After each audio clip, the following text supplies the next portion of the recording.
Oke, Oke, selamat siang Bapak Imam dan teman-teman semua. Kami dari kelompok 1 ingin mempresentasikan mengenai literature review and model development dari buku Sekaran chapter 4 dan 5. Boleh di next. Dan ini anggota kelompok kami ada Abdul Latif, Andita, Evan, Raffiaska, dan Anissa. Next. Oke, mungkin kita langsung masuk ke chapter 4 mengenai the critical literature review. Jadi, apa sih literature review ini? Mungkin dari teman-teman memang sudah pada tahu ya mengenai literature review. Mungkin singkatnya aja, jadi literature review ini merupakan sumber atau referensi atau acuan bagi para peneliti ataupun penulis karya ilmiah. Dan melalui literatur ini, seseorang atau penulis dan peneliti bisa memperoleh informasi serta data-data yang valid dan dapat dipertanggungjawabkan yang kemudian dijadikan sebagai rujukan untuk membuat karya tulis ilmiah. Lady next. Lalu fungsinya apa? Di sini ada diagram, ini diagram apa research process dan kita mau highlight di bagian critical literature review. Jadi fungsinya itu dari critical literature review kita sebagai penulis itu bisa menarik pola atau data ataupun pengetahuan yang sudah ada dari beberapa literature review, kemudian penulis itu bisa membuat eh, mengetahui polanya apa sehingga bisa membuat yang namanya research design ataupun kerangka penelitian mulai dari metode, sampel, alat ukur dan lain-lain. Dan ini sudah ada poin-poin mengenai fungsi literature review. Yang pertama menunjukkan posisi penelitian dibandingkan dengan riset-riset sebelumnya. Terus juga kita bisa melihat masalah dari sudut pandang baru. Jadi peneliti ini bisa mendapatkan cara pandang baru yang mungkin di penelitian sebelumnya belum ada statementnya gitu. Terus juga ketiga menghindari pengulangan penelitian lama, keempat menjelaskan istilah-istilah penting, terus kelima ada menggambarkan metode penelitian.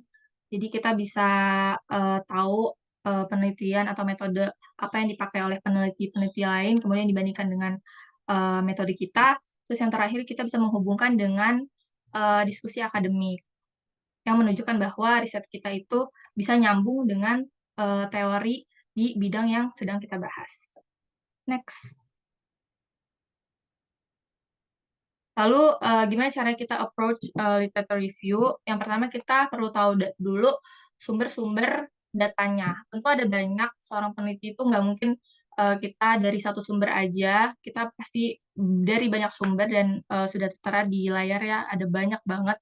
Yang pertama ada textbook, eh, tentu masing-masing juga punya kelebihannya ya. Jadi kalau textbook itu berisi teori-teori yang luas dan mendalam. Terus kalau di jurnal itu sebagai kumpulan artikel, wadah untuk mempublikasikan banyak artikel. Terus sumber lain juga ada doctoral thesis atau disertasi yang berisi review ataupun review dan bab empiris. Terus ini ada juga yang namanya conference proceeding, jadi kumpulan manuskrip yang telah lulus melalui konferensi atau seminar.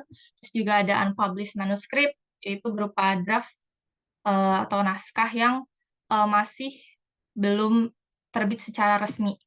Terus ada reports, ini merupakan hasil research biasanya dari pemerintah ataupun korporat yang mereka melakukan beberapa penelitian yang berguna buat data seperti industri atau pasar gitu. Terus juga ada newspaper yang merupakan sumber informasi dan perlu di-highlight juga kalau newspaper ini kita juga perlu hati-hati karena tidak selalu bersifat objektif. Kadang nggak nggak selalu netral gitu ya. Terus juga ada internet. Jadi internet ini memang sudah mencakup semuanya. Kita bisa dengan mudah mengakses beragam sumber kayak textbook, jurnal itu semua udah ada di internet. Next.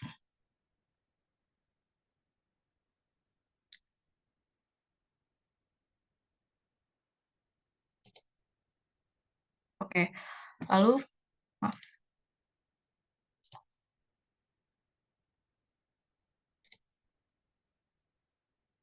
maaf ini agak nge-lag.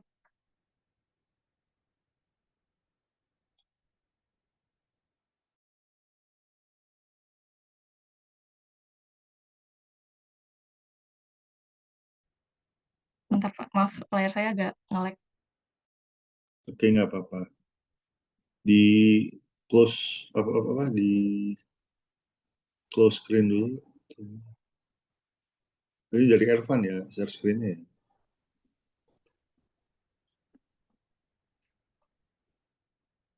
Kayaknya masalah komunikasinya deh, masalah koneksinya deh. Mbak Anissa,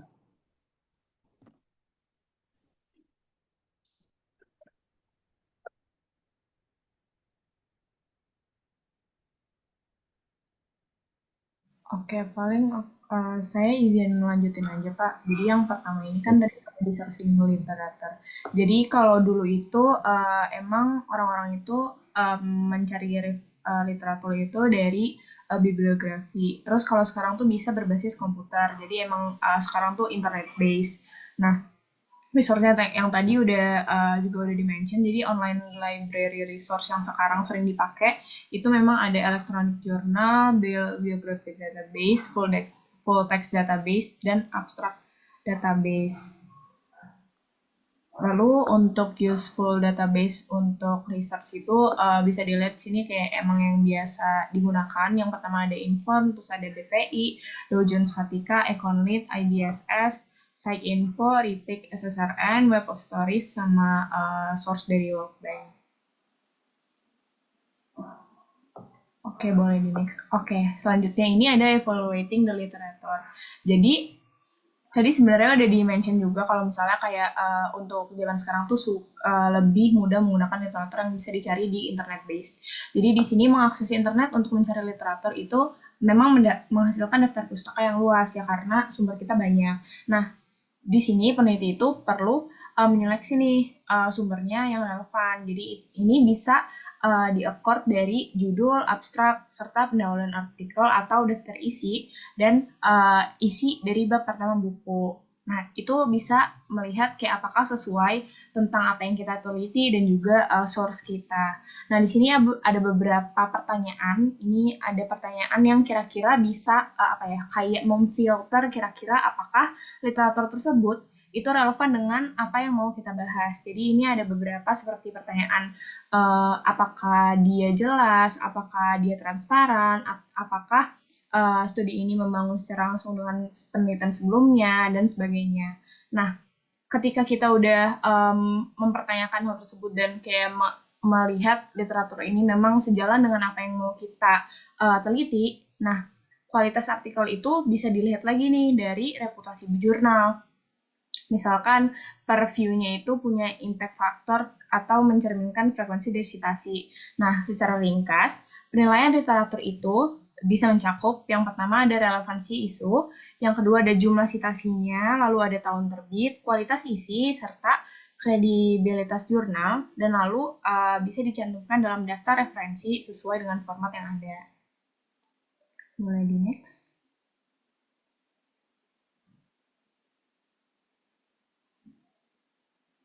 Oke, selanjutnya ada documenting dari literature review. Jadi sebenarnya tujuannya untuk mendokumentasi dari literature review itu membantu peneliti membangun riset berdasarkan karya terdahulu, membuat keputusan lebih tepat di setiap penelitian, mengidentifikasi tema yang relevan dan serta instrumen yang paling penting, meyakinkan pembaca bahwa peneliti ini itu memang memahami masalah yang akan diselesaikan dan udah melakukan kajian di awalnya. Nah, tinjauan pustaka atau literatur review ini punya tujuan itu untuk mensintesis, bukan cuma meringkas dari penelitian yang memang relevan dengan penelitian yang akan dilakukan gitu. Jadi sintesis ini menggabungkan dua atau lebih elemen untuk membentuk satu kesatuan yang baru. Nah, untuk fungsinya itu ada tiga. Yang pertama itu memperkenalkan topik dari penelitian, yang kedua mengidentifikasikan pernyataan masalah, yang ketiga membangun landasan dari penelitian sebelumnya guna melangkah ke tahap pengembangan kerangka teoritis dan hipotesis. Jadi hasil dari literatur review ini punya landasan untuk mengembangkan kerangka teoritis dan hipotesis kayak gitu. Boleh di next. Nah, selanjutnya ini ada plagiarism. Jadi memang kayak kalau di zaman sekarang karena terlalu banyak source yang ada, terlalu banyak source yang ada ini memang sering adanya plagiarisme. Oke, boleh.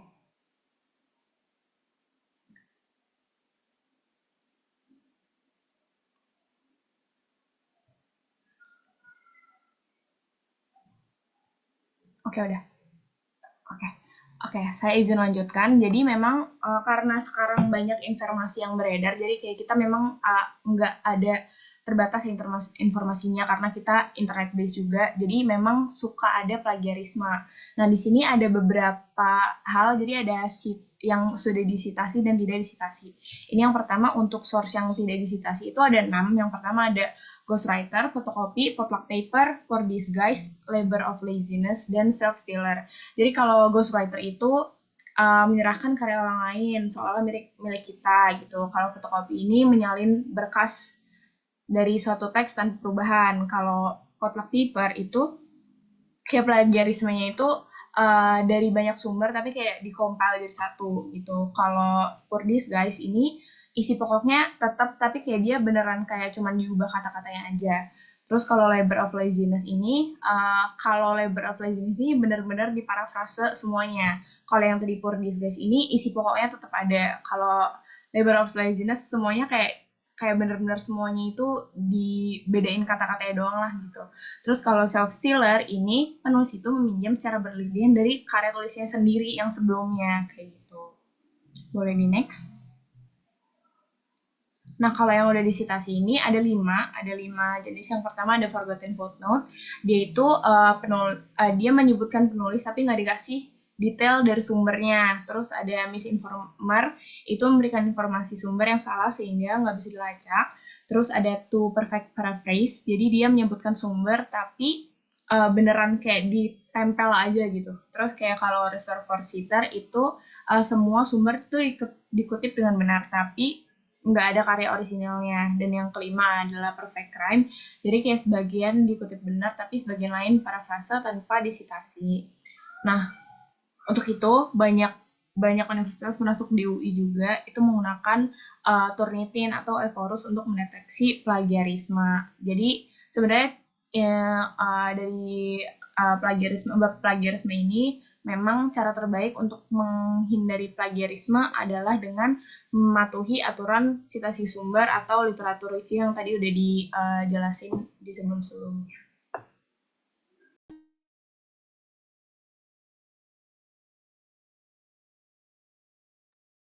Berikutnya kita masuk dalam chapter 5 di mana hal ini di bab ini akan membahas tentang kebutuhan akan theoretical framework atau dalam bahasa Indonesia disebut sebagai kerangka teori. Kerangka teori adalah landasan konseptual ataupun hipotesis yang akan dikembangkan. Hal ini kontroversial pada penelitian yang bersifat deduktif, teori testing, dan juga kausal. Sebuah kerangka teori merepresentasikan keyakinan peneliti atas bagaimana hubungan antar variabel atau yang dapat disebut sebagai model dan juga hal yang menjelaskan bagaimana peneliti mempercayai hal tersebut. Kedua hal tersebut saling berhubungan yang disebut sebagai teori. Prosesnya dalam membangun kerangka teori yang pertama adalah menjelaskan definisi dari konsep maupun variabel yang ada pada model tersebut, lalu mengembangkan model konseptual, dan yang ketiga adalah menjadikan teori yang menjelaskan hubungan antar variabel pada model. Di sini kita akan membahas tentang variabel, di mana variabel secara definitif adalah sebuah sesuatu yang memiliki nilai tidak tetap atau dapat berubah seiring dengan. Mas Evan, apakah bisa dinyalakan kameranya? Kalau presentasi sebaiknya dinyalakan kameranya ya. Itu sebentar Pak.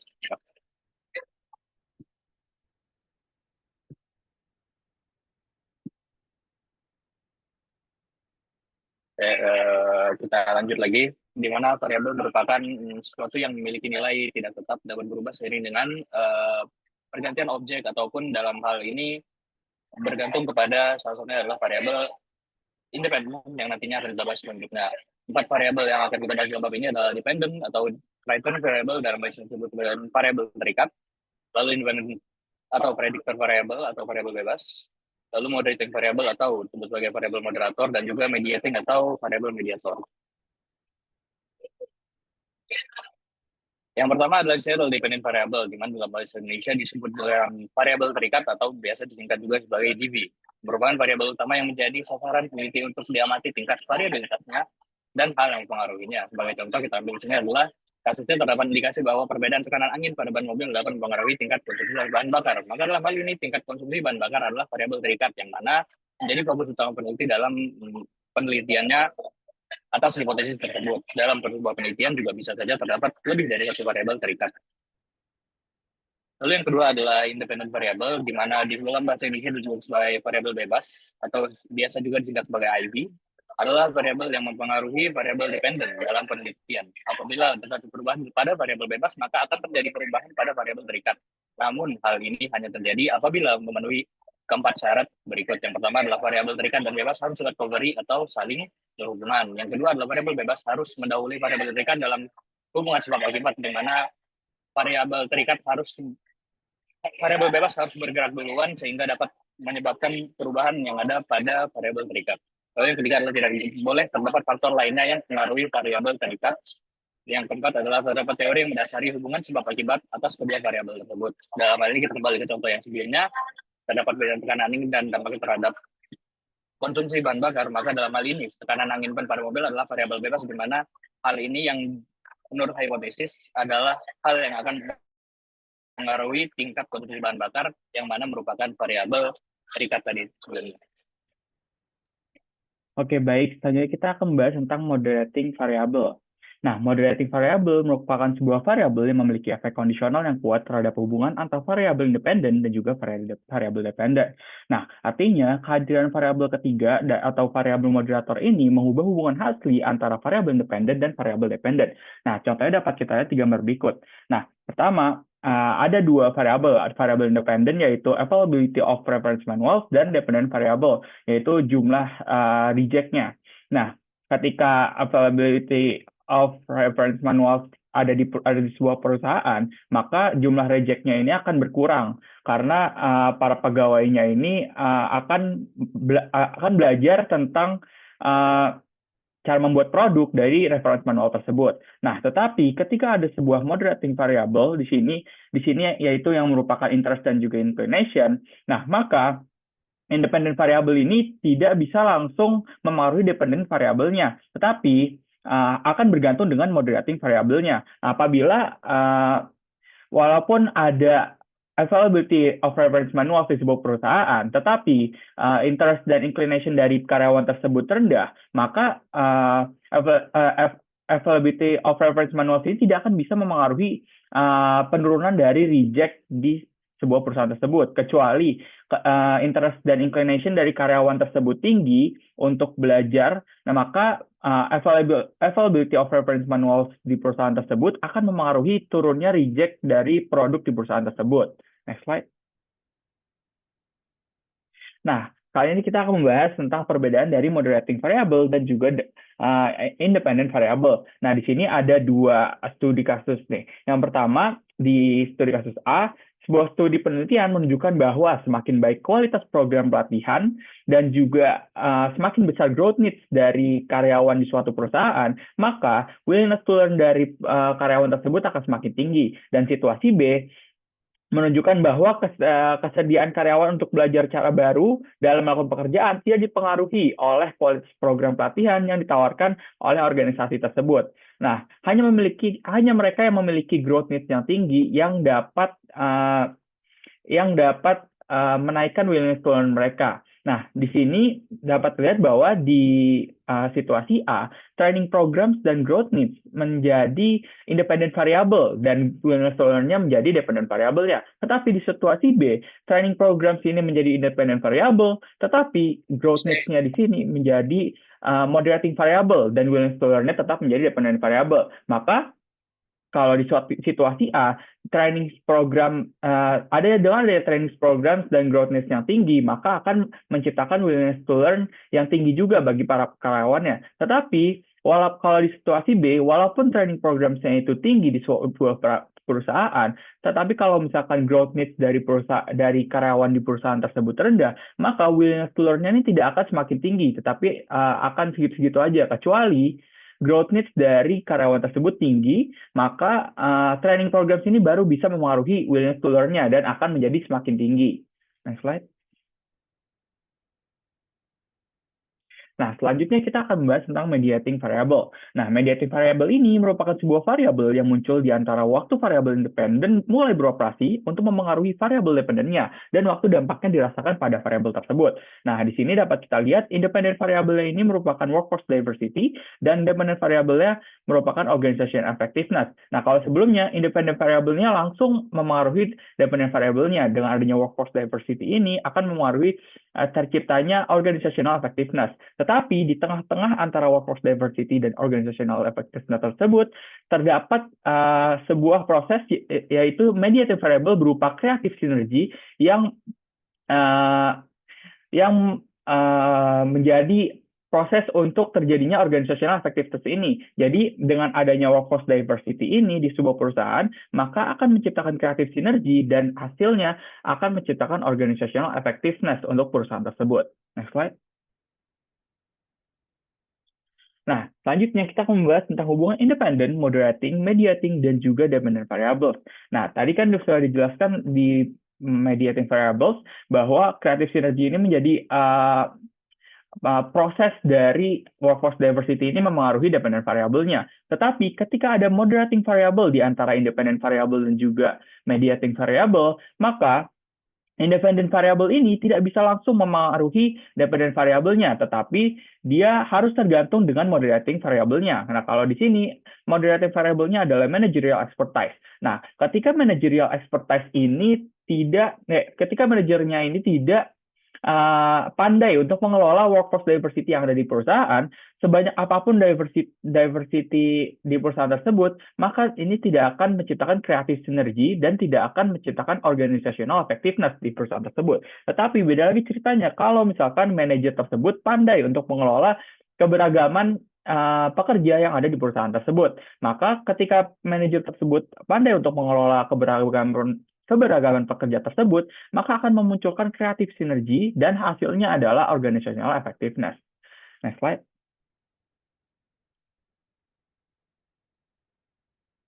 Oke, selanjutnya kita akan bahas tentang how theory is generated. Nah, yang pertama, kita harus mengidentifikasi dulu masalah yang ada dengan benar. Nah, setelah itu kita juga harus mengidentifikasi nih variabel-variabel yang terlibat di dalamnya. Nah, setelah itu kita juga harus melakukan literature review yang komprehensif agar dapat menjadikan landasan untuk membuat teori tersebut. Lalu setelah itu kita dapat mengembangkan jaringan hubungan di antara variabel-variabel yang ada. Nah, setelah jaringan hubungan tersebut terkoneksi, kita dapat membuat hipotesis yang relevan yang dapat dikembangkan serta diuji. Nah, dengan hasil hipotesis tersebut, maka masalah yang ada dapat diselesaikan dengan jelas. Nah, selanjutnya kita akan bahas tentang hubungan antara literature review dan juga theoretical framework. Nah, di sini hubungannya adalah bahwa literature review ini akan menjadi landasan yang kokoh untuk mengembangkan theoretical framework. Nah, tanpa adanya literature review, teori ini tidak dapat berdasar karena literature review ini merupakan statement-statement atau teori-teori dari penelitian-penelitian sebelumnya. Maka dengan adanya literature review tersebut, teori yang kita buat saat ini bisa lebih kokoh gitu untuk dapat dibuat. Next slide. Nah, terakhir adalah komponen dari theoretical framework. Yang pertama, variabel-variabel yang dianggap relevan dengan studi ini harus didefinisikan dengan jelas. Lalu yang kedua, model konseptual yang menggambarkan hubungan antara variabel-variabel dalam model harus diberikan. Lalu yang ketiga, harus ada penjelasan juga yang jelas mengapa kita mengharapkan hubungan-hubungan yang ini ada. Next slide. Oke, selanjutnya kita akan ngebahas tentang hipotesis development. Next. Oke, jadi dalam hipotesis development, hipotesis development itu merupakan gimana kita merumuskan pernyataan-pernyataan yang dapat diuji. Jadi dari kita udah memperoleh informasi yang dapat diandalkan tentang jenis hubungan yang ada di antara variabel-variabel dalam sebuah masalah, hasil uji ini akan memberikan kita petunjuk tentang apa yang bisa diubah dalam sebuah situasi untuk kita menyelesaikan masalah tersebut. Next.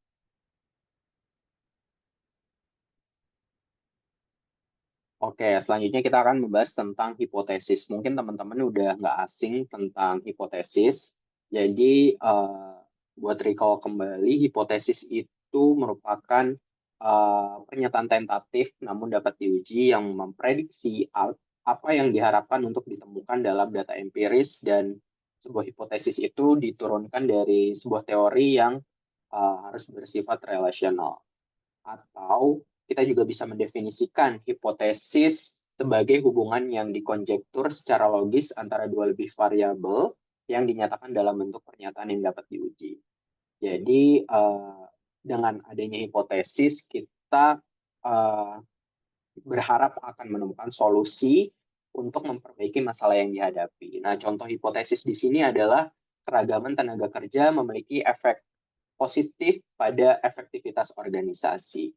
Nah, jadi dalam hipotesis itu kita melihat apakah ada korelasi signifikan, baik positif atau negatif antara keduanya. Terus kalau kita tidak menemukan korelasi yang signifikan, maka hipotesis belum dibuktikan. Jadi kita harus yakin bahwa 95 dari 100 hubungan yang diamati akan berlaku dan seharusnya hanya ada 5% kemungkinan bahwa relasi tidak akan terdeteksi. Next.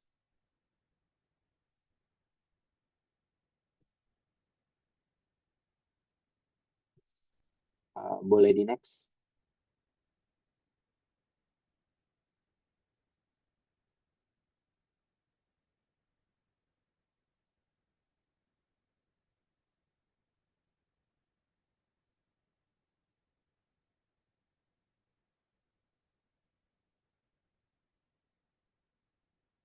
Sebentar, Pak. Ini ada kendala.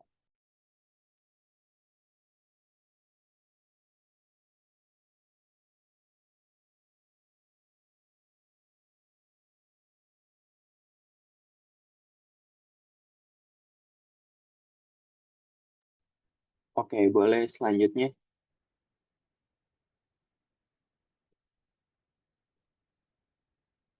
Oke, boleh di next. Oke, jadi kita masih ngebahas tentang hipotesis. Jadi hipotesis itu menguji apakah sebelumnya.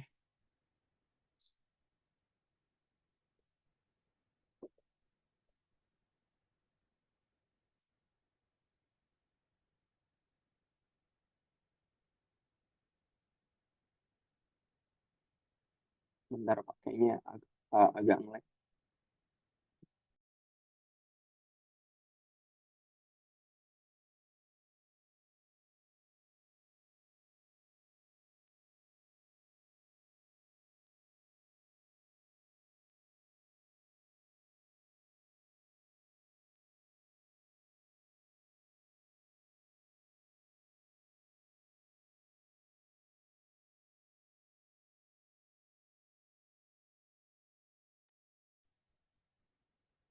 Hmm,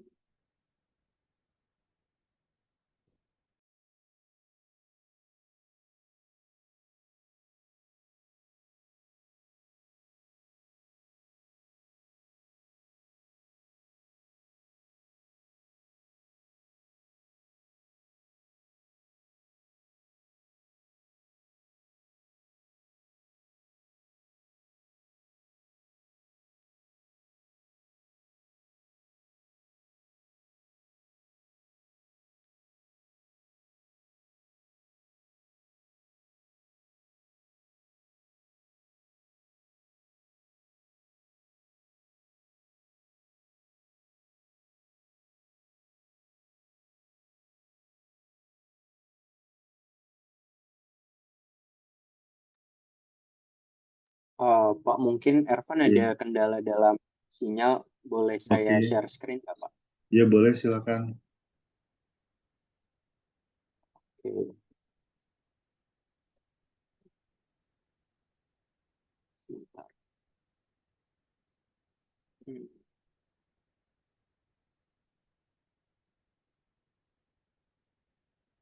Ya. Oke, jadi di sini hipotesis juga dapat menguji apakah ada perbedaan antara dua kelompok atau di antara beberapa kelompok sehubung dengan variabel manapun untuk memeriksa apakah hubungan atau perbedaan yang diperkirakan tersebut ada. Hipotesis ini dapat disusun baik sebagai preposisi atau dalam bentuk pernyataan jika maka. Nah, contoh dari pernyataan jika maka di sini perempuan muda akan lebih mungkin untuk mengungkapkan ketidakpuasan terhadap berat badan mereka ketika mereka lebih sering terpapar pada gambar model kurus dalam iklan. Pernyataan jika perempuan muda lebih sering terpapar pada gambar model kurus dalam iklan, maka mereka akan lebih mungkin untuk mengungkapkan ketidakpuasan terhadap berat badan mereka. Nah, dari hipotesis ini terbagi menjadi dua, yaitu hipotesis arah dan hipotesis non-arah. Jadi kalau di hipotesis arah itu hipotesis yang dalam menyatakan hubungan antara dua variabel atau lebih dengan membandingkan dua kelompok istilah seperti positif, negatif, lebih dari, kurang dari, dan sejenisnya itu digunakan. Contohnya kayak semakin besar tekanan yang dialami dalam pekerjaan, semakin rendah kepuasan kerja karyawan. Nah, di sini juga ada contoh lain seperti perempuan itu lebih termotivasi daripada laki-laki. Kalau di hipotesis non-arah, itu hipotesis yang memostulasikan adanya hubungan atau perbedaan, tetapi tidak menawarkan petunjuk arah dari hubungan atau perbedaan ini. Jadi kalau dalam hipotesis non-arah, dapat diperkirakan bahwa ada hubungan yang signifikan, itu bukan berarti tidak bisa mengatakan ada hubungan tersebut positif atau negatif. Nah, contohnya kayak dari contoh yang tadi ada perbedaan antara nilai etika kerja karyawan di Amerika dan Asia. Dari situ kita tidak bisa menilai nih, dan kita tidak bisa tahu apakah nilai etos kerja lebih kuat pada orang Amerika atau pada orang Asia. Nah, selanjutnya di sini saya akan membahas tentang hipotesis nol dan hipotesis alternatif. Jadi dalam metode hipotetiko-deduktif, mengharuskan bahwa hipotesis itu dapat diuji untuk dibuktikan salah sehingga peneliti lain dapat menunjukkan bahwa hipotesis tersebut salah. Jadi hipotesis nol adalah hipotesis yang ditetapkan untuk ditolak guna mendukung hipotesis alternatif yang dilabeli dengan HA. Jadi ketika digunakan, hipotesis nol ini dianggap benar sampai bukti statistik dalam bentuk pengujian hipotesis menunjukkan sebaliknya. Biasanya hipotesis nol diekspresikan dalam hal tidak ada hubungan signifikan antara dua variabel atau tidak ada perbedaan signifikan antara dua kelompok. Misalnya menyatakan iklan tidak mempengaruhi penjualan atau bahwa wanita dan pria membeli jumlah sepatu yang sama. Nah, kalau hipotesis alternatif, ini yang merupakan kebalikan dari hipotesis nol, yaitu pernyataan yang mengekspresikan hubungan antara dua variabel atau menunjukkan perbedaan antar kelompok. Jika kita menolak hipotesis nol, maka semua hipotesis alternatif yang diizinkan yang berkaitan dengan hubungan tertentu yang diuji dapat didukung. Selanjutnya ada kerangka teoritis yang harus didasarkan pada logika yang sehat dan dapat dipertahankan untuk memulai membangun hipotesis. Jika tidak, peneliti lain cenderung membantah dan mendalilkan penjelasan lain yang dapat dipertahankan melalui hipotesis alternatif yang berbeda. Nah, ini sebenarnya ada contohnya di sini, contoh dari hipotesis itu sendiri. Jadi di sini perempuan lebih termotivasi daripada laki-laki. Nah, di sini tuh ada contoh hipotesis H0-nya, yaitu mu M sama dengan mu W. Dan hipotesis alternatifnya itu mu M lebih kecil dari mu W. Nah, selanjutnya ada contoh lain dengan hipotesis ada perbedaan antara nilai etika kerja karyawan Amerika dan Asia. Dan di sini mungkin gambarnya agak loading, jadi saya akan coba menjelaskan yang gambarnya ada. Di sini ada contoh dari ada hubungan antara usia dan kepuasan kerja, di mana H0-nya itu merupakan rho sama dengan 0 dan H alternatifnya itu rho tidak sama dengan 0. Nah, selanjutnya setelah kita udah membangun hipotesis, menentukan H-nya apa, H0-nya apa, langkah-langkah yang selanjutnya setelah kita melakukan pembuatan hipotesis, yaitu pengujian hipotesis. Jadi langkah-langkah selanjutnya yaitu setelah kita menyatakan hipotesis nol dan hipotesis alternatif, kita pilih tes statistik yang sesuai tergantung pada apakah data yang dikumpulkan adalah parametrik atau non-parametrik. Terus kita juga harus tentukan tingkat signifikasi yang diinginkan, seperti 0,05 atau lebih atau kurang. Dan yang terakhir kita bisa lihat apakah hasil keluaran dari analisis komputer menunjukkan bahwa tingkat signifikasi itu terpenuhi, baik kita menolak H0 atau kita menolak hal alternatifnya. Oke, terima kasih. Ini presentasi dari kami, kurang lebihnya mohon maaf. Dan kalau ada pertanyaan, boleh bisa Oke. Oke, terima kasih kelompok 1.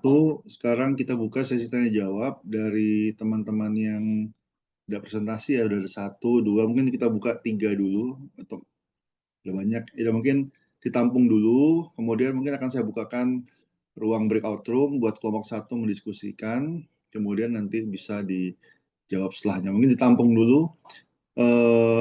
Silakan kelompok 1. Mungkin bisa disampaikan, bisa juga dituliskan di kolom chat ya. Jadi silakan teman-teman yang sudah raise hand, ada 7. Ditampung dulu pertanyaannya, kemudian saya bukakan breakout room untuk kelompok 1 mendiskusikan. Setelah itu bisa dijawab.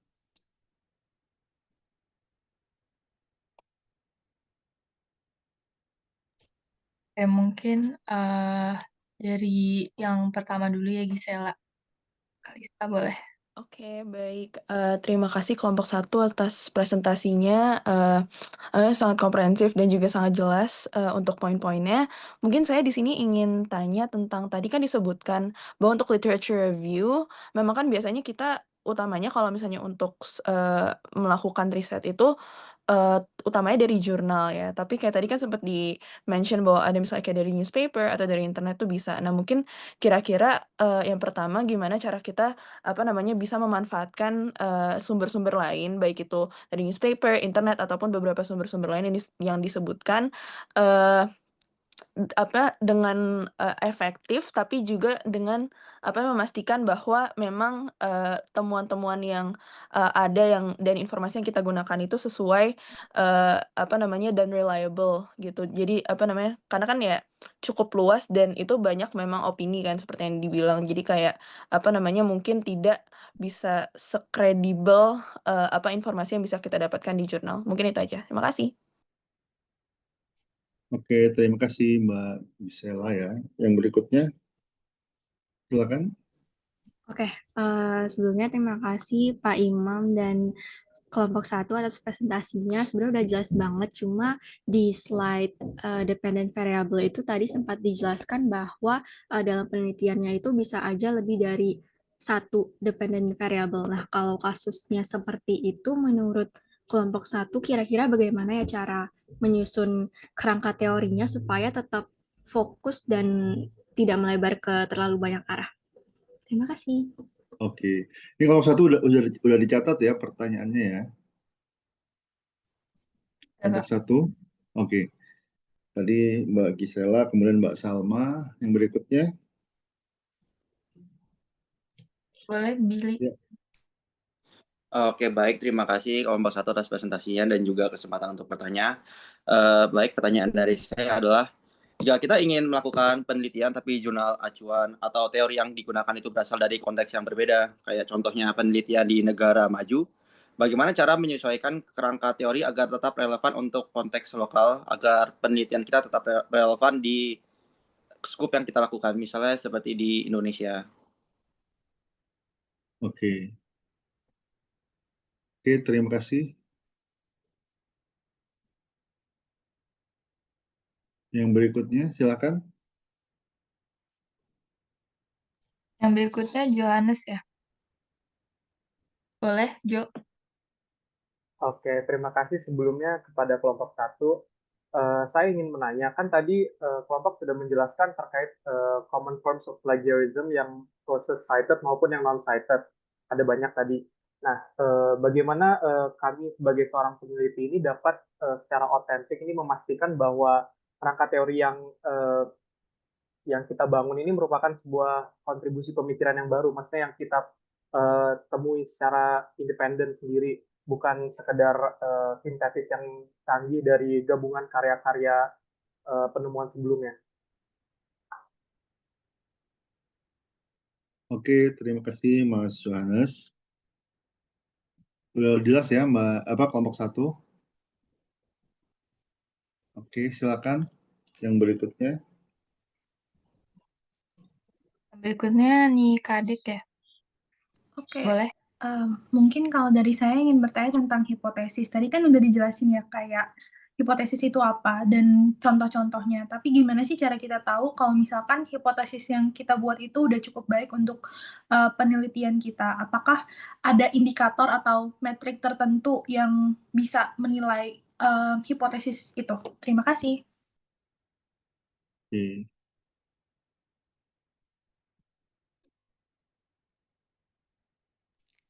Oke, next ada Stefan Azaria, boleh silakan.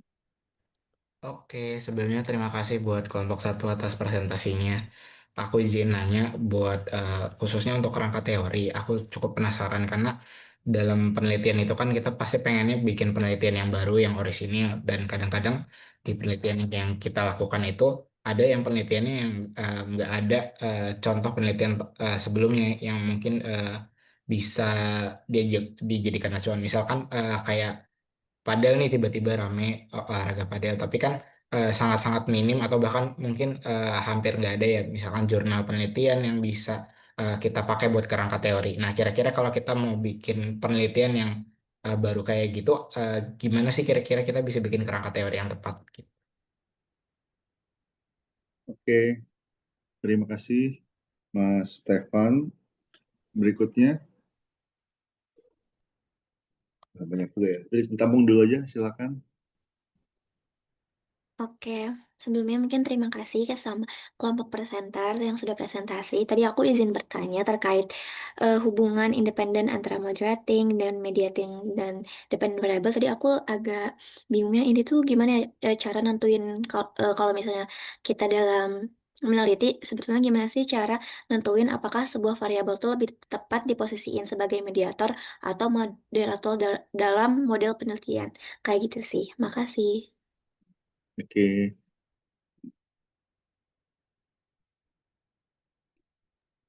Mbak Next, Fatia, iya, silakan. Bivi, Yanka boleh.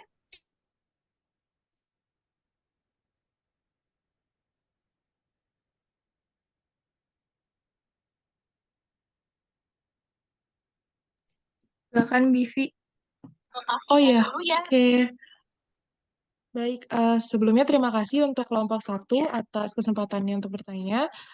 Sebenarnya dari saya tadi ingin menanyakan aja sih tentang strategi terbaiknya, gimana cara kita tuh yang baru belajar tentang metode riset bisnis untuk merangkum penelitian kita dan literaturnya ini bisa jadi penelitian yang baik gitu dengan beberapa teori framework yang tadi kalian udah sampaikan gitu. Terima kasih.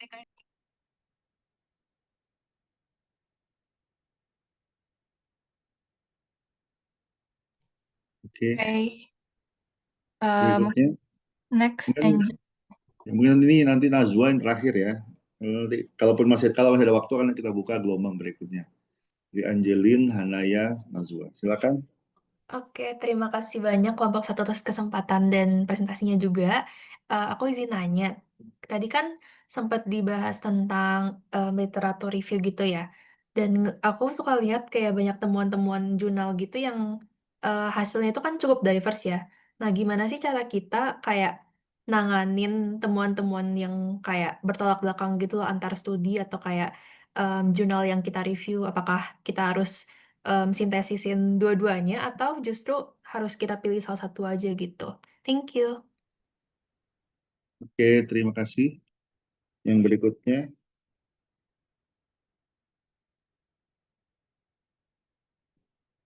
Silakan. Oke, terima kasih kelompok 1 untuk kesempatannya. Jadi saya mau bahas mengenai tentang kredibilitas jurnal. Nah, impact factor ini kan tadi memang menjadi salah satu indikator umum untuk menilai bahwa sebuah jurnal kualitas dari sebuah jurnal begitu. Nah, tapi kita tahu bahwa tidak semua penelitian baik yang terbit di jurnal dengan impact factor yang tinggi, terutama di bidang yang kira-kira sangat spesifik ataupun baru berkembang. Nah, pertanyaannya adalah selain impact factor, kira-kira kriteria apa saja sih yang dapat digunakan untuk menilai kredibilitas jurnal atau sumber dalam literatur review, sehingga hasil kajian yang kita buat itu tetap valid dan meyakinkan. Terima kasih. Oke. Ya, yang terakhir Mbak Najwa, silakan. Oke, sebelumnya terima kasih atas presentasinya kelompok 1. Tadi kan sudah kalian jelaskan mengenai seputar literatur review. Mungkin aku izin tanya aja, kayak bisa jadi kan kayak ada bias dalam memilih suatu memilih suatu jurnal yang dimana mereka itu kayak mendukung hipotesis si peneliti aja. Gimana sih cara menghindarinya menurut teman-teman supaya nggak ada bias dalam memilih suatu jurnal yang mendukung hipotesis si peneliti itu aja. Terima kasih. Oke, terima kasih Mbak Najwa. Mungkin untuk sesi tanya jawabnya kita tutup dulu. Kita kasih kesempatan kelompok 1 untuk mendiskusikan. Mungkin saya buka breakout room-nya. Silakan kelompok 1 bisa bergabung ke dalam breakout room untuk mendiskusikan soal ya, pertanyaan yang ada 12 pertanyaan yang disampaikan teman-teman Anda, luar biasa. Silakan didiskusikan, nanti setelah selesai bisa keluar dari breakout room kemudian menjawab pertanyaan. Oke, Pak.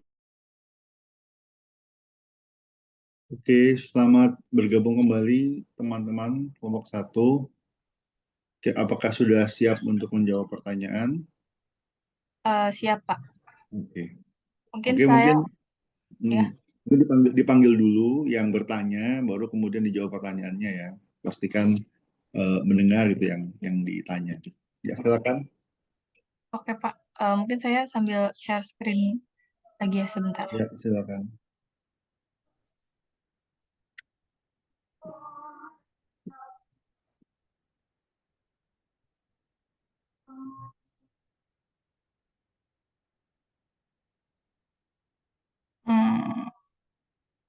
Belum terlihat ya? Terlihat, sudah terlihat, Pak. Oh, sudah terlihat. Oke, jadi ini bisa kita lihat ya untuk pertanyaan sebenarnya ada beberapa pertanyaan yang bisa digabung dari pertanyaan Gisela Kalista sama dari Hanaya Michelle. Jadi Gisela nanya tadi gimana caranya manfaatin dari sumber-sumber lain supaya efektif dan mastiin bahwa itu reliable. Terus juga Hanaya tadi nyambung juga selain impact factor, kita lain apa yang bisa jadi indikator buat nyari kredibilitas jurnal.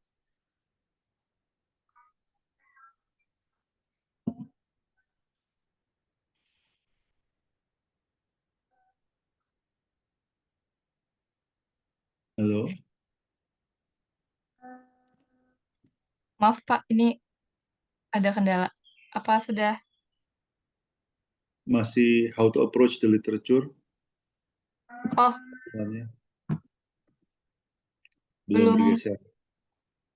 Iya, ini evaluating the literature bukan ya? Belum, bukan. Masih, ya udah, sekarang udah. Oh, udah. Oke. Jadi ini berhubungan sama mengenai cara kita melakukan evaluating the literature. Pertama, itu kita cari dulu melihat dengan relevansi dari beberapa sumber. Kita lihat kayak judulnya, terus kita lihat abstraknya. Abstrak itu kan berisi tujuan penelitian, strategi penelitian, terus temuan dan kesimpulan. Terus kita juga bisa indikator lainnya kita lihat pendahuluan dan daftar isinya. Jadi ini tahapan untuk gimana cara kita ngelihat relevansinya dari sumber-sumber literature review yang mau kita ambil untuk karya ilmiah kita. Nah, terus kriteria apa yang perlu dicari gitu ya. Pertama yaitu relevansinya. Tadi relevansinya dilihat dari judul, abstrak, pendahuluan, sama daftar isi. Terus jumlah citasi itu bisa dilihat dari yang impact factor itu, terus juga tahun publikasi dan kualitas keseluruhan. Nah, untuk menguji kredibilitasnya itu selain dari ini ya kita peer review sama impact factor. Nah, kalau peer review itu sendiri itu jadi sebelum jurnal artikel itu dipublish di sebuah jurnal itu biasanya diuji dulu sama ahli untuk diuji kredibilitasnya apakah kualitasnya itu memang bagus atau enggak. Nah, salah satunya kemarin kita baru di minggu lalu itu sempat diajar oleh Asdas juga gimana cara kita cari kredibilitas itu lewat Simago JR. Jadi nanti jurnal itu bakal dibagi gitu ya ke Q1, Q2, dan Q3 sampai Q4 paling bawah. Jadi di Q1 itu paling kredibel, jadi 25% jurnal terbaik di bidangnya, terus Q2 mulai menengah ke atas, Q3 dan seterusnya. Semakin Q1 itu semakin bagus gitu. Mungkin itu sih untuk pertanyaan dari Gisela dan Mungkin Hansel. itu. Sudah terjawab? Gimana Mbak Gisela dan Mbak Kanaya? Sudah terjawab, terima kasih. Oke.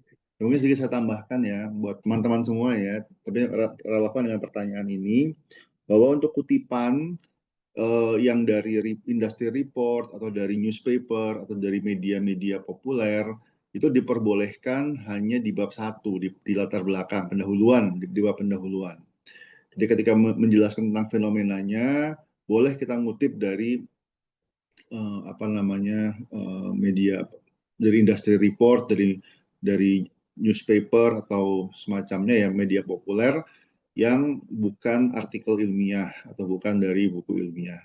Tapi di bab 2 di literatur review itu harus yang ilmiah. Dalam artian bisa dari artikel jurnal ilmiah, bisa dari proceeding, bisa dari buku, meskipun ada hierarkinya gitu ya, ada hierarkinya. Yang paling bagus, yang paling diharapkan dan disukai itu adalah artikel jurnal.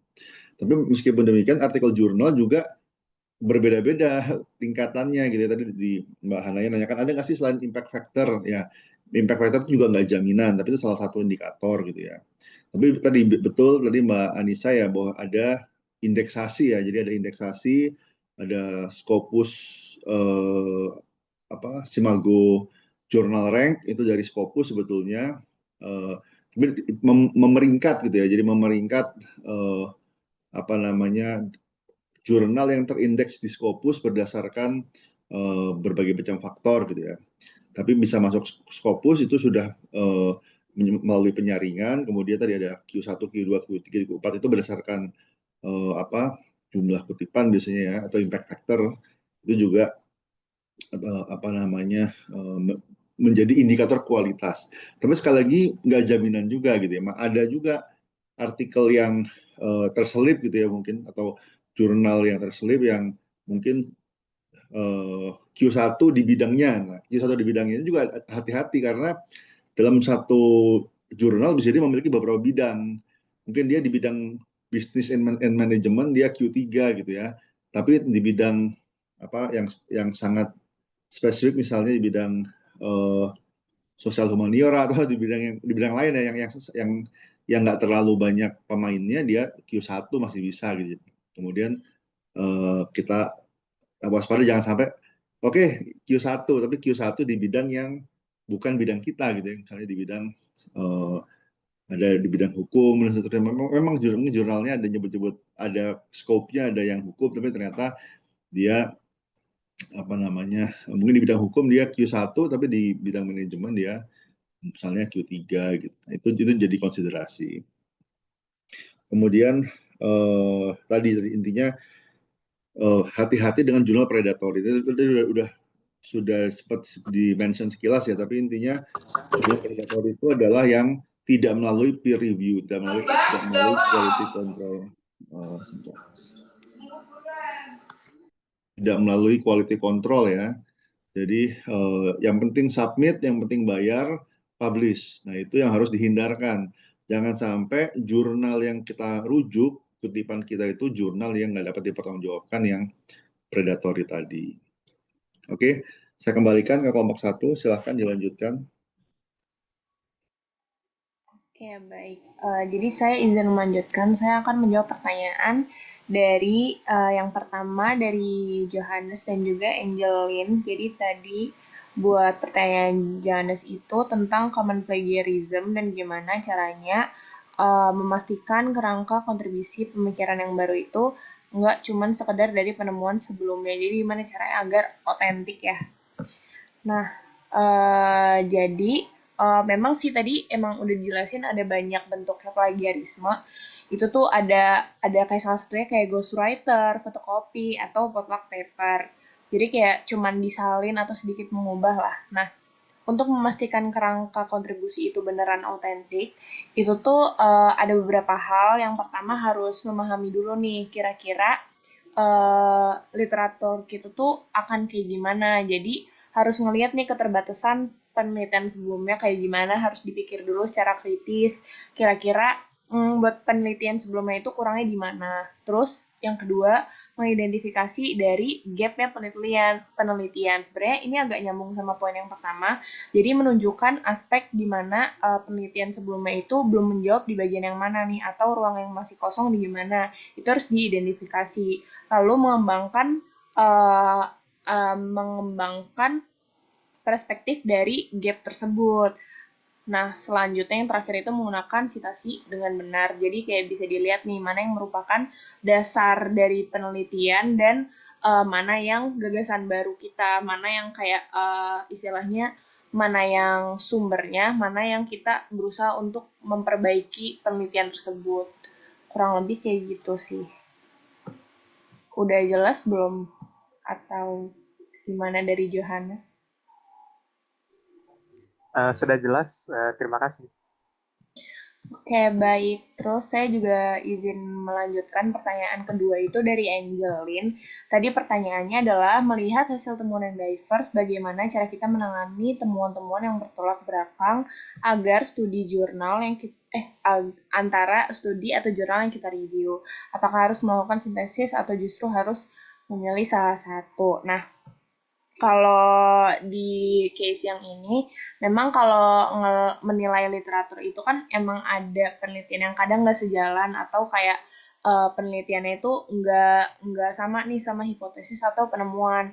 Nah, itu sebenarnya hal yang wajar sih, karena kayak ada perbedaan konteksnya gimana, metode, atau kayak kerangka teorinya. Nah, yang cara untuk menanganinya itu adalah yang pertama masukin tinjauan pustaka dulu, terus habis itu tetap nganalisis perbedaannya kira-kira gimana. Jadi kayak kenapa sih hasil mereka tuh bisa berbeda, misal kayak lokasinya beda, atau periode waktunya beda, atau variabel kontrolnya beda. Terus habis itu memposisikan kita tuh di mana. Jadi kita harus menunjukkan bagaimana studi kita itu mengkoreksi hal tersebut kayak gitu. Terus kayak memberikan argumen yang seimbang. Jadi sebenarnya caranya itu dengan melakukan sintesis sih. Jadi kayak kuncinya tuh sintesis. Jadi kita kan bisa menggabungkan beberapa temuan menjadi satu. Terus kayak menganalisis penyebabnya, perbedaannya di mana, dan menjelaskan posisi penelitian kita tuh ada di antara gap tersebut kayak gitu. Paling kayak gitu sih. Kurang lebih dari saya. Kira-kira Angelin udah aman belum?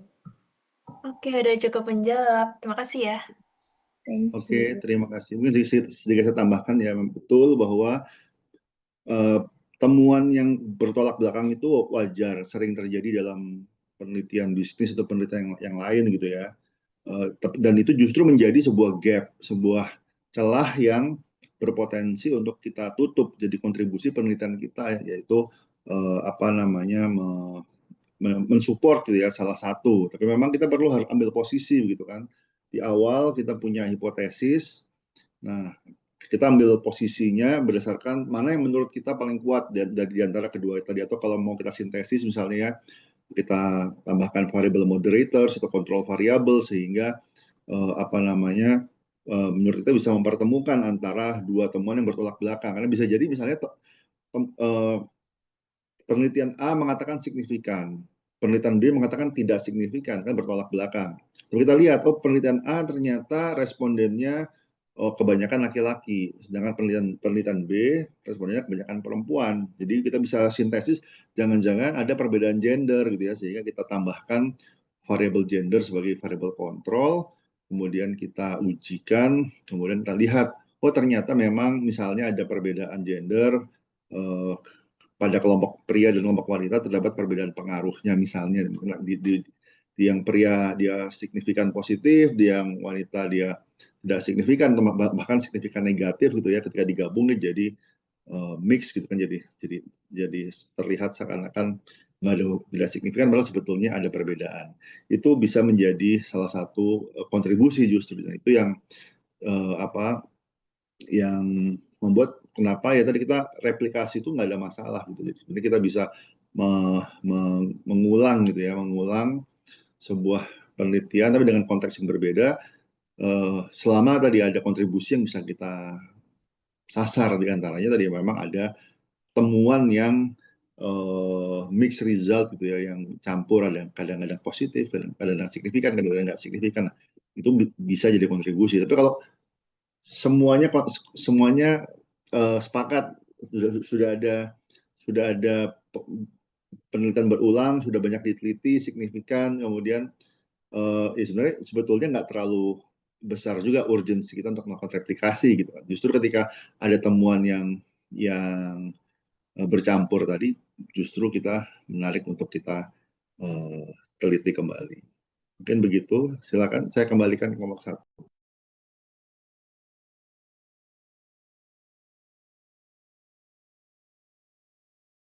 Siapa berikutnya?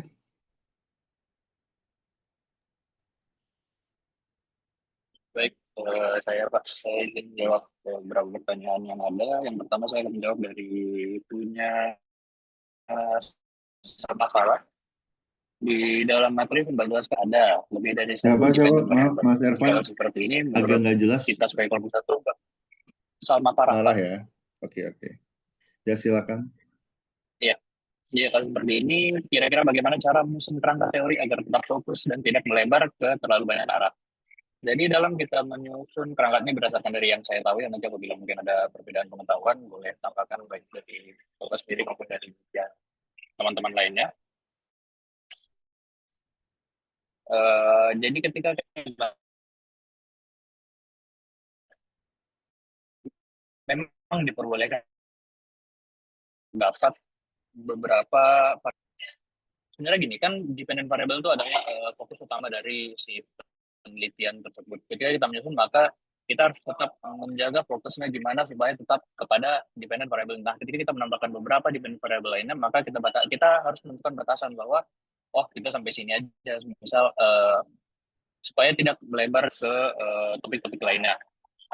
Maka dari itu kita harus menentukan batasan bisa membatasi pembahasannya agar tidak terlalu melebar ke topik lainnya. Nantinya akan disusul dengan independent variable yang dapat mempengaruhi lebih dari satu independent variable dalam kasus multiple ini. Maka dibutuhkan juga analisis statistika yang lebih advance gitu ya. Nah, untuk menyusun, kembali lagi pertanyaannya, menyusun kerangka teori agar tetap fokus dan tidak melebar ke terlalu banyak arah, maka kita harus tetap menitik beratkan kepada dependent variable yang telah ditentukan tadi. Misal ada 2, mungkin A dan B, maka kita tetap menitik beratkan kepada A dan B. Sehingga jangan melebar ke topik lainnya, mungkin ke C atau D, begitulah. Umpamanya begitu. Mungkin dari Salma Farah, apakah menjawab? Atau ada pertanyaan susulannya? Dari Salma ya? Ya, silakan Mbak Salma. Mungkin tadi sepertinya Ervan agak terputus-putus. Mungkin jawabannya bisa dikirim by text aja nggak ya? Terima kasih.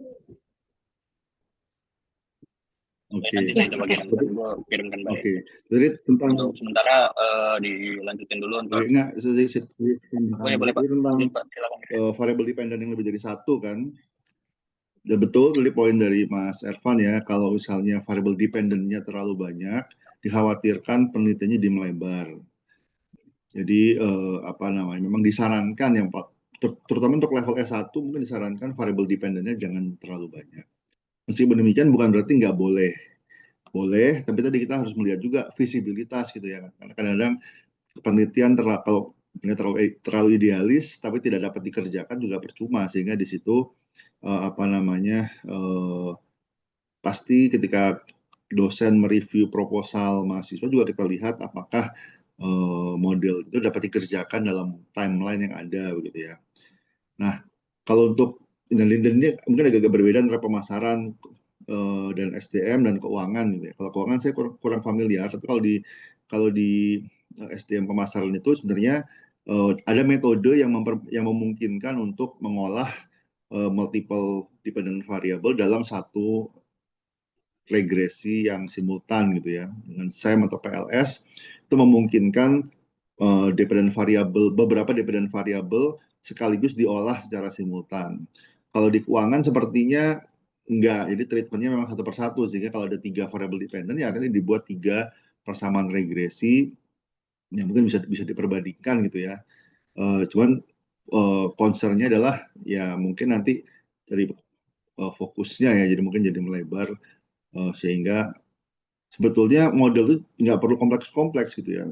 Kalau kita punya model yang kompleks, kita terlalu capek ngujinya, kemudian kita jadi lupa menceritakan hasilnya dalam bentuk yang insightful, ya percuma gitu.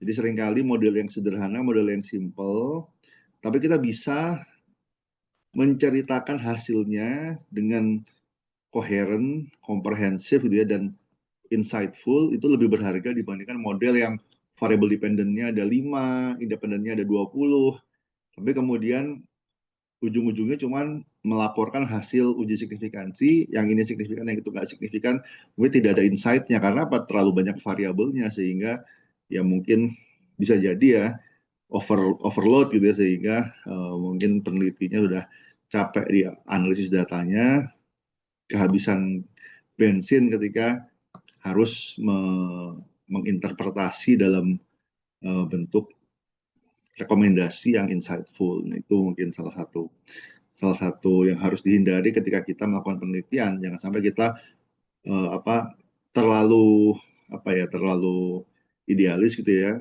sehingga kita menggigit lebih banyak dari yang mampu kita kunyah gitu. Itu yang harus diwaspadai.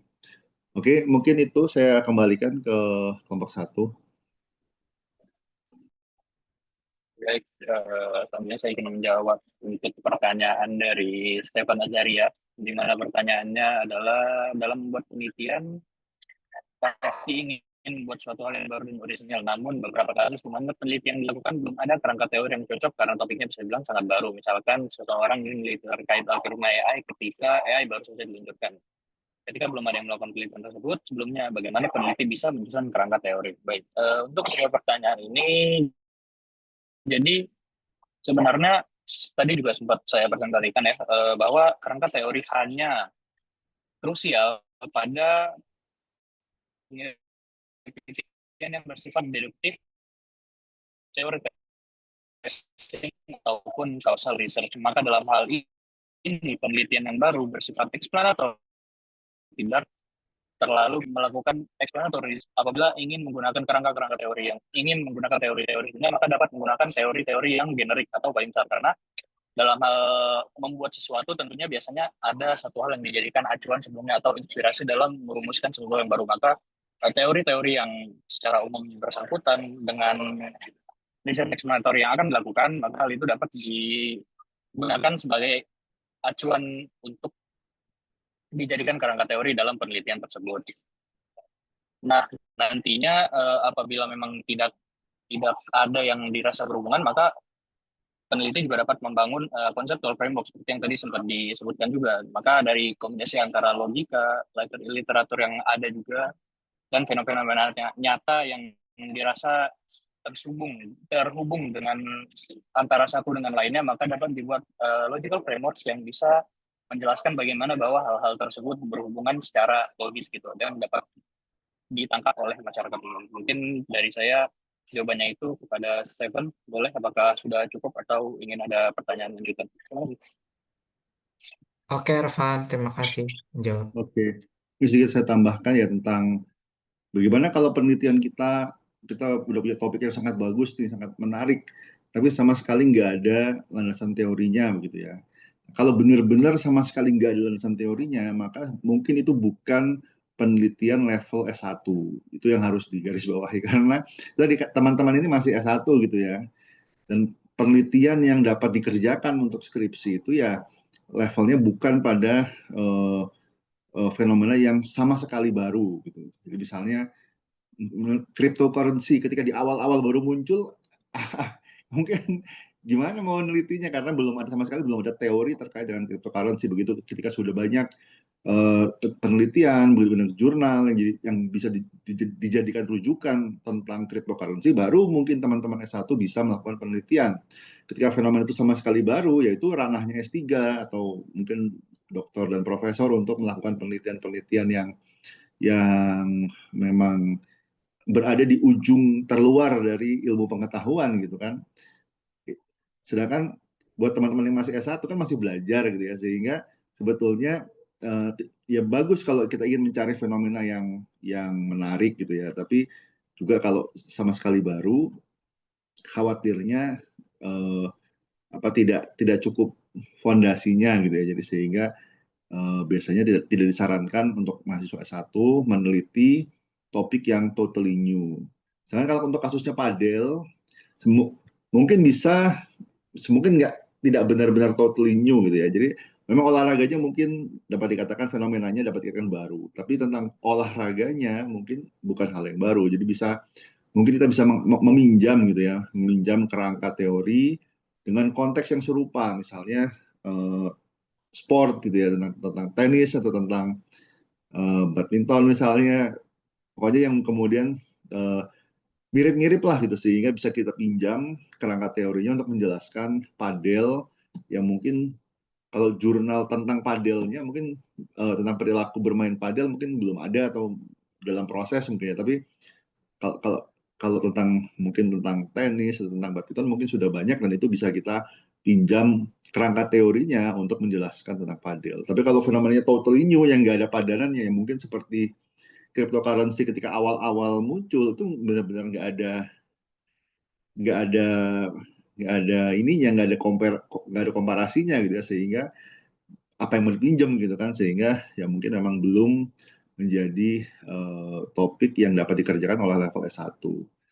Tapi tadi ketika teman-teman oh ya ini topiknya baru, tapi kita bisa pinjam kerangka teori dari mungkin perilaku yang mirip-mirip gitu ya. Nah, itu mungkin masih bisa dikerjakan oleh anak S1. Sedangkan kalau yang groundbreaking, yang butuh pendalaman, butuh penguasaan teori yang secara luas dan pasti takes time ya.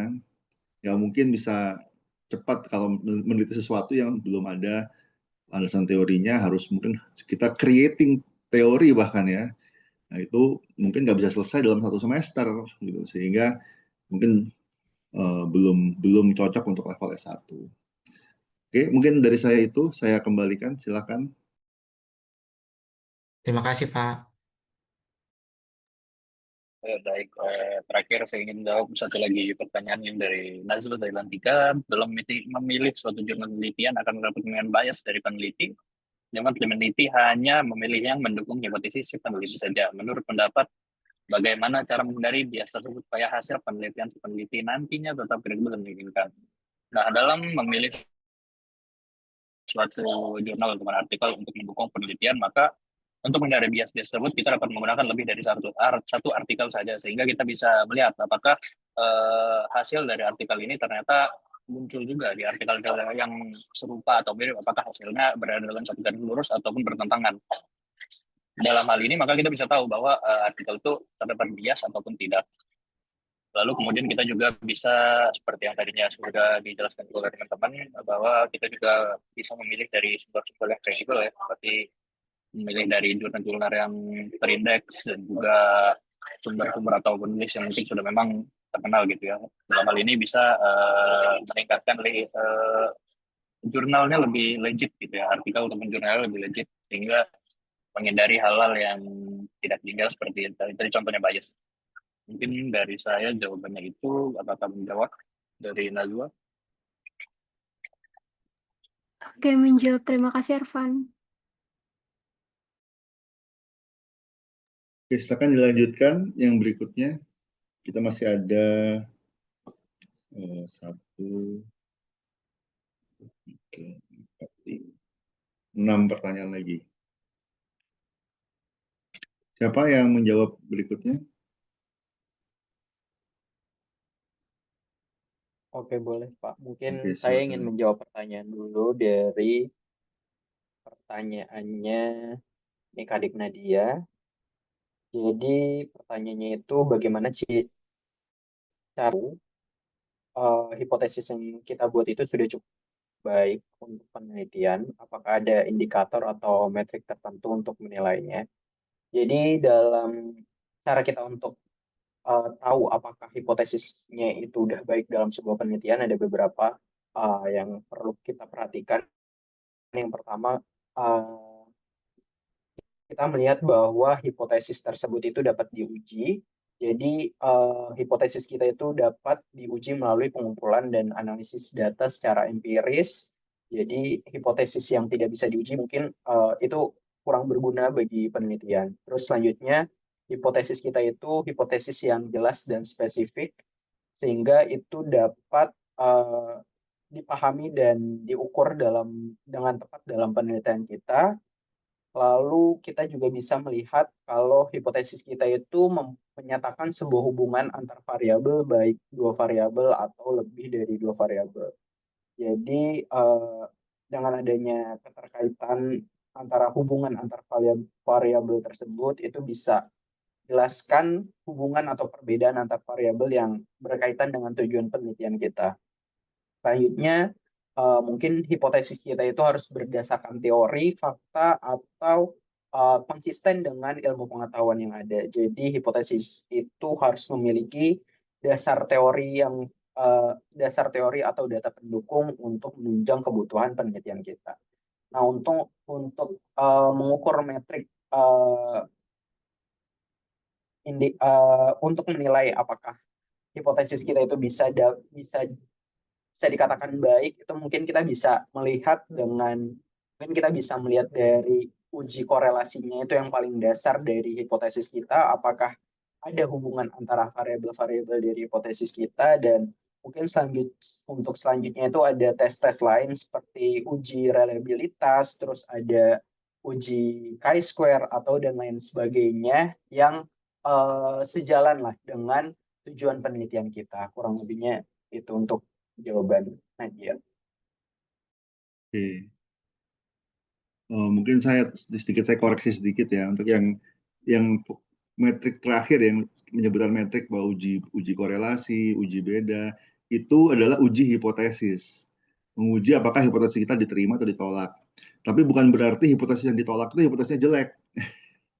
Jadi hipotesis itu memang untuk diuji justru harus bisa dibuktikan salah. Artinya kalau kita sudah melakukan pengujian dengan baik ternyata hipotesisnya ditolak, itu bukan salah hipotesisnya, gitu. Seharusnya bukan salah hipotesisnya, tapi memang data tidak mendukung hipotesis gitu. Nah, tentang hipotesis yang baik seperti apa itu sudah betul penjelasan di awal gitu ya.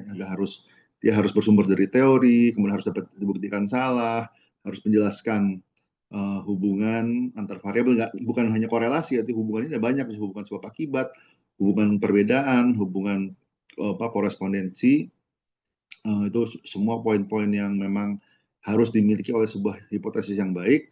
Terus satu yang belum disebutkan adalah harus relevan dengan pertanyaan penelitian. Kalau kita kembali ke minggu lalu, riset itu tentang menjawab pertanyaan. Kalau nggak ada pertanyaan, maka nggak ada riset. Dan pertanyaan riset harus dijawab. Bagaimana cara menjawabnya? Dengan uji hipotesis, dengan kita menurunkan hipotesis yang dapat diuji, dan kita uji hasil ujiannya, hasil uji hipotesisnya. Itu adalah jawaban. Signifikan nggak signifikan, dua-duanya juga jawaban.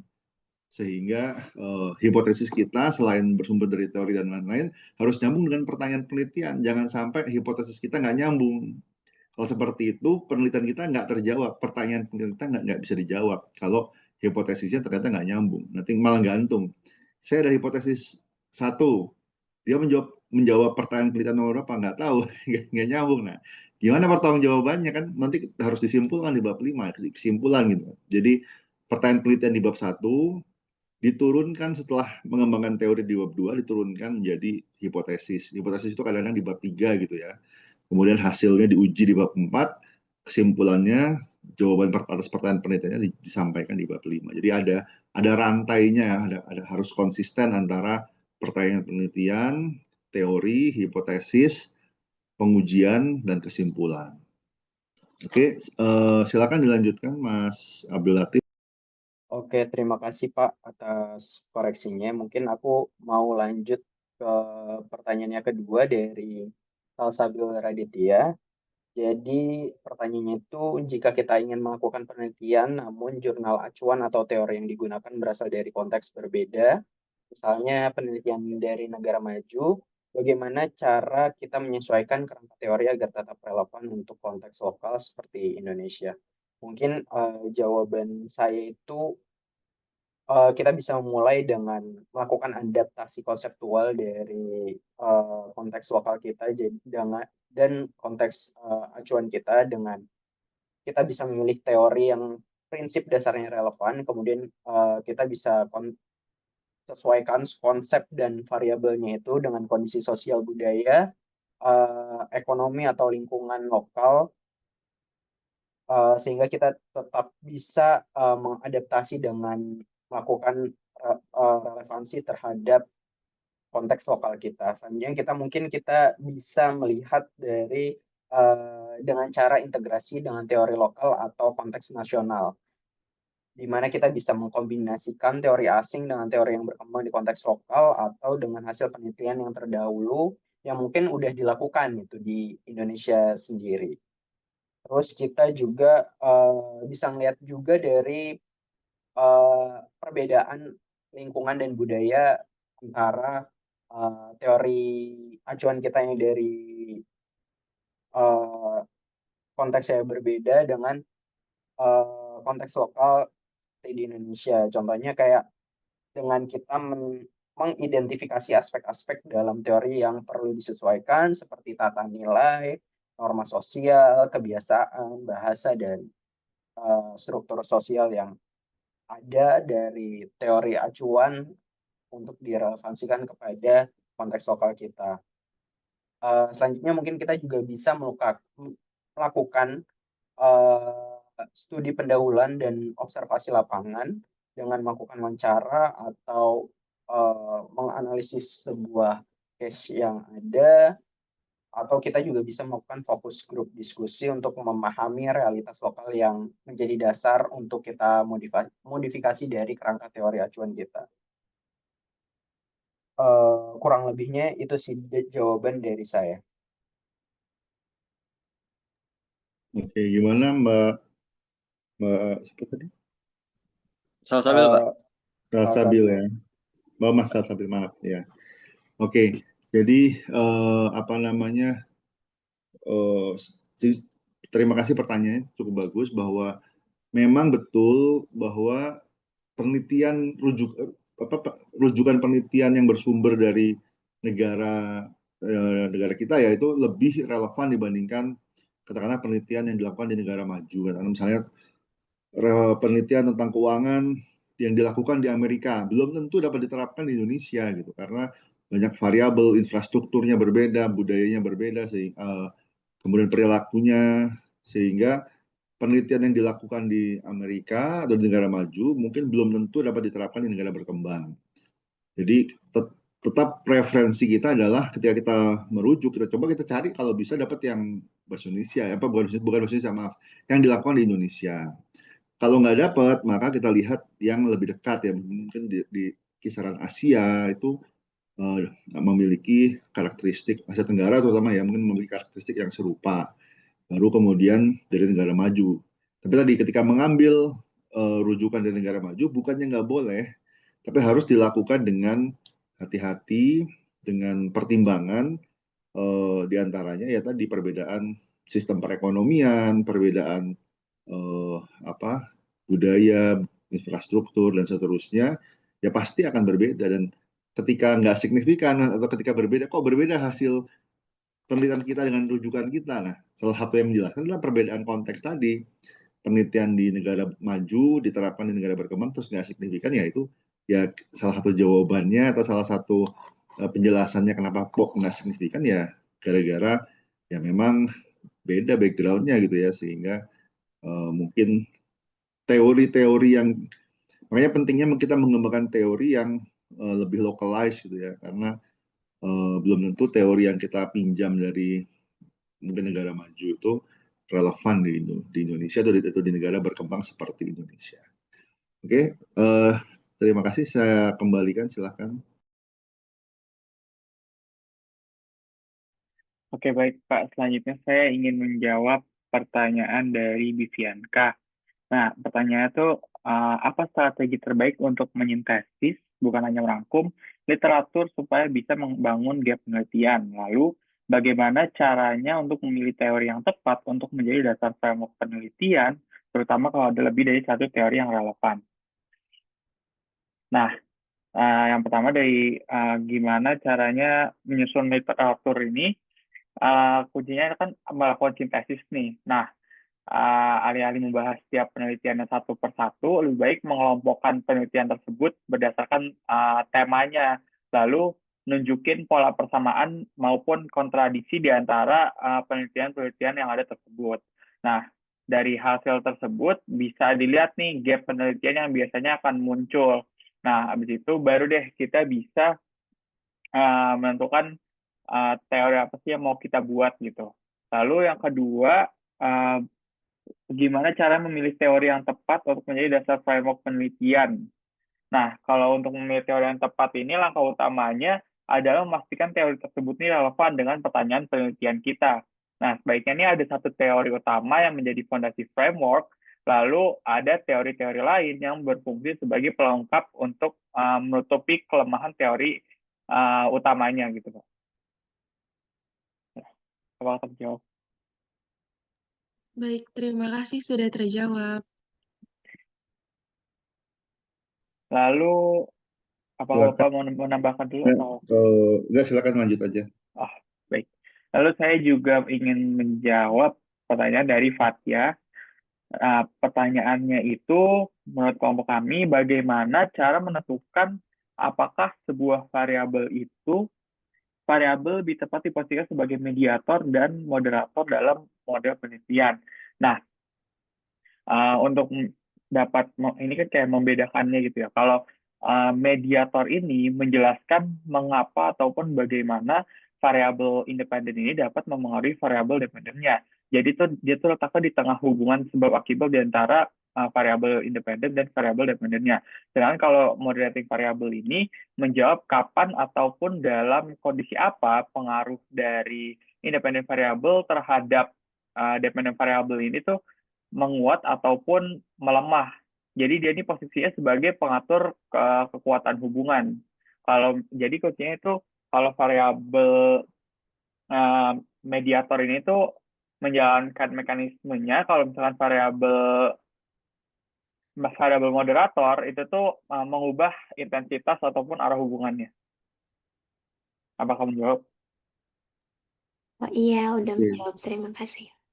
Oke, ini saya tambahkan ya, ini untuk variable moderators dan mediators itu memang sangat penting.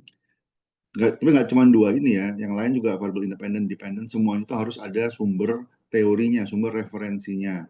Jadi nggak bisa suka-suka kita, seenak kita, saya mau jadikan dia sebagai independent variable, saya mau jadikan sebagai mediator atau moderators, tanpa ada referensinya, itu pasti akan ditolak oleh dosen penguji atau oleh reviewer. Jadi nggak boleh sembarangan kita menentukan, harus ada referensinya. Apalagi antara moderators dan yang dimoderasi.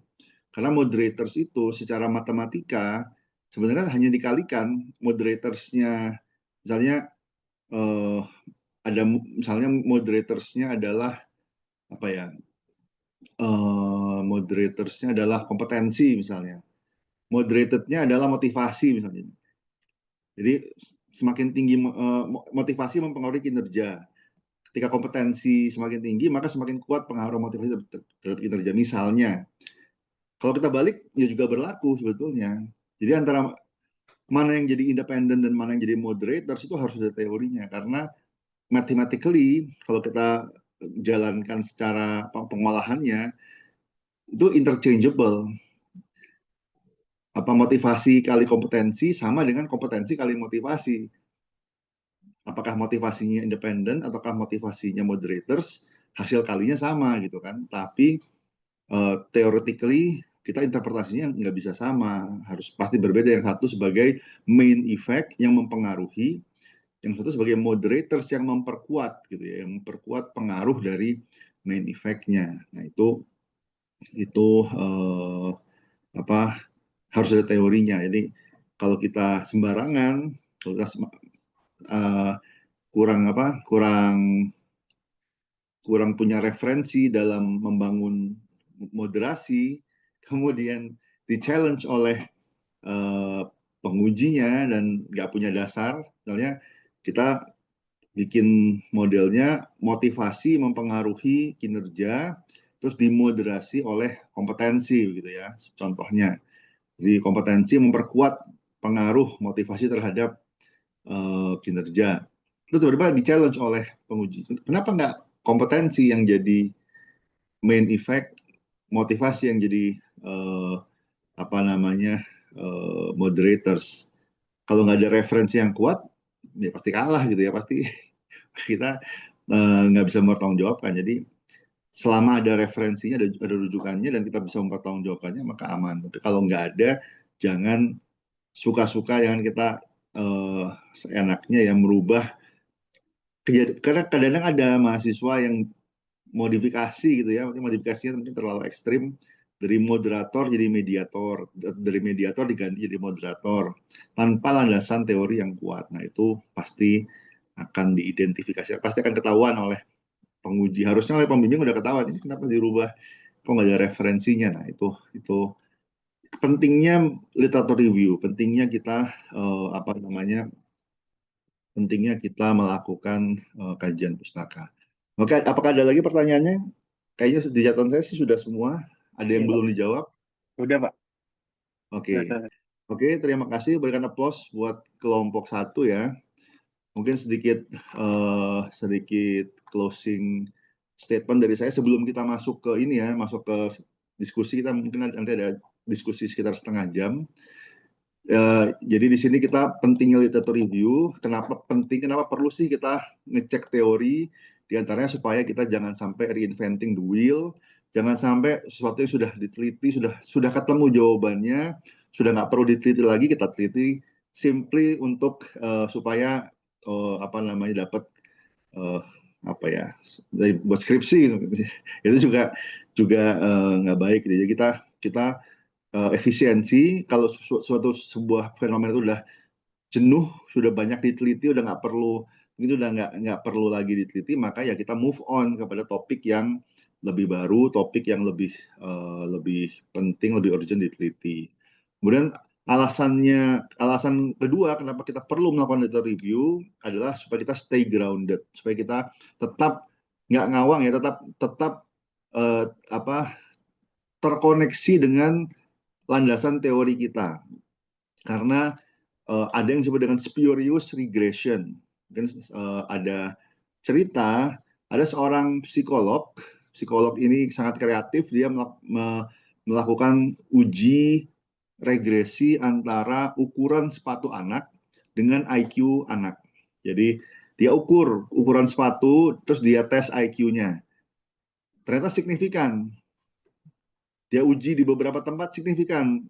Jadi di beberapa tempat nggak ada teorinya, tapi dia sangat iseng sehingga dia ukur, ternyata ukuran sepatu dari temuan dia konsisten, ukuran sepatu berpengaruh terhadap IQ. Tapi ini bukan hubungan sebab akibat yang valid, karena ada spurious regression. Ternyata dia meneliti pada anak dan dia tidak mengontrol umur. Jadi ternyata usia itu berpengaruh terhadap ukuran sepatu dan juga berpengaruh terhadap IQ. Ketika kita masih mungkin umur 5 tahun, mungkin IQ-nya sekitar 75 atau 80.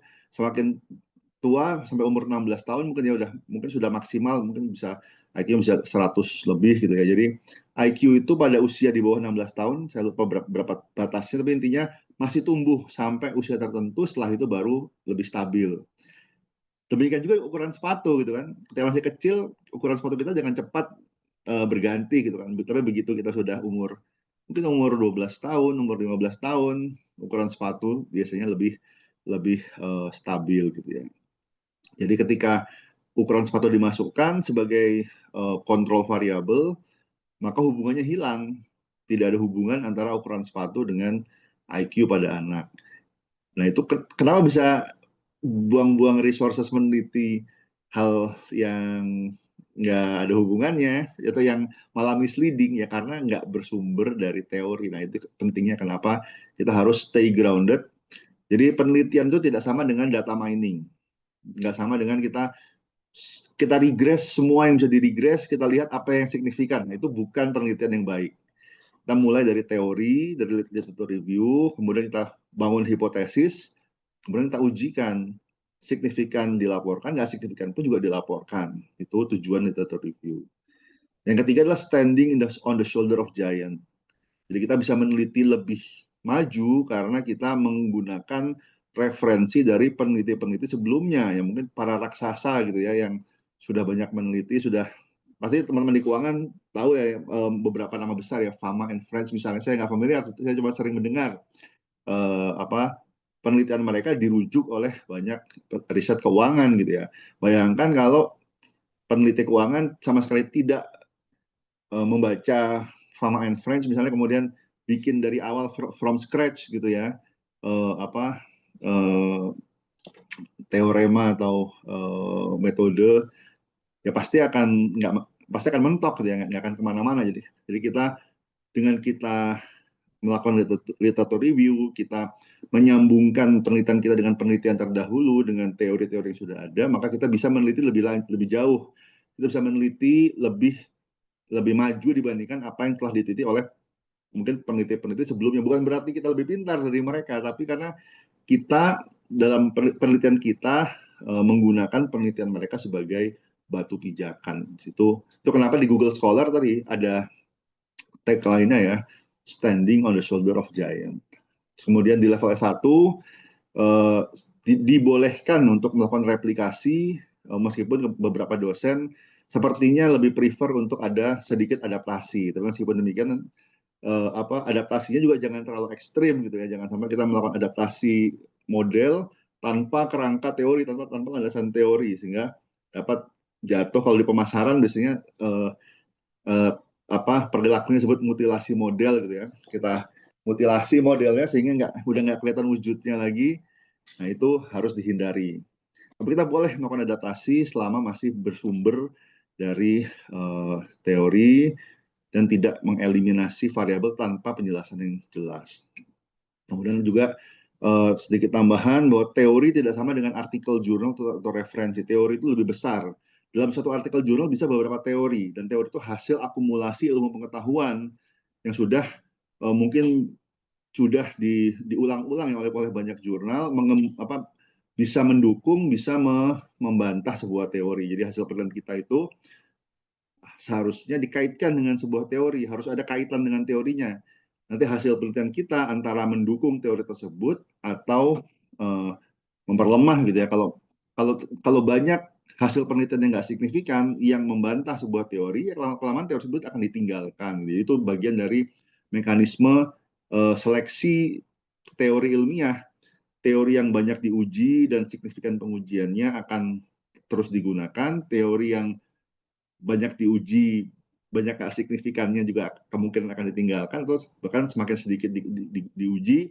Yang sama sekali nggak diuji ya sebenarnya nggak survive gitu ya, sudah ditinggalkan. Sudah misalnya teori Maslow gitu ya, teori motivasi Maslow itu sebenarnya udah nggak ada, sudah mati karena sudah tidak ada pengujiannya, dan memang sudah banyak penelitian yang mengidentifikasi ada kelemahan ya dari teori Maslow, sehingga mungkin banyak dikutip tapi secara ilmiah sudah tidak ada lagi, sudah hampir nggak ada mungkin ya penelitian yang masih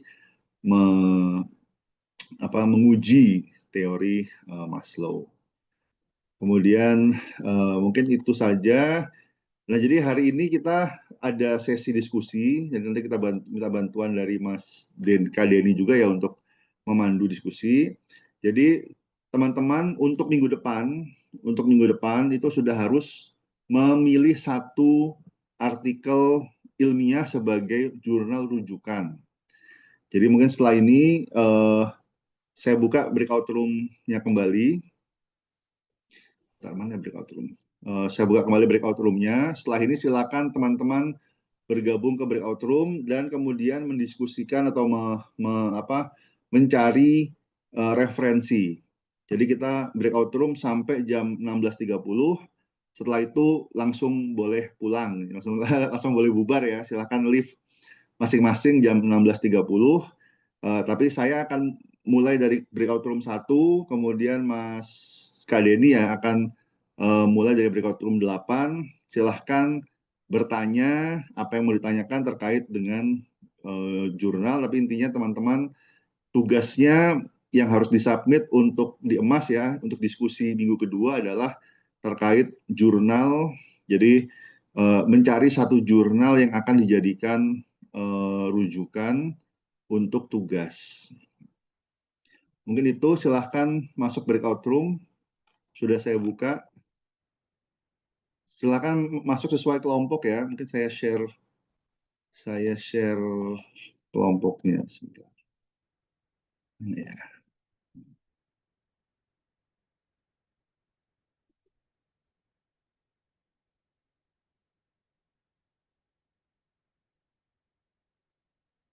Ini kelompoknya, silakan kalau mau, mungkin ada yang lupa.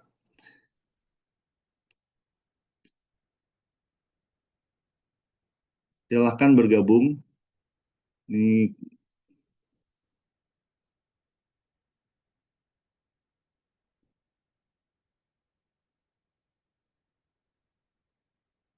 Mbak Aisyah.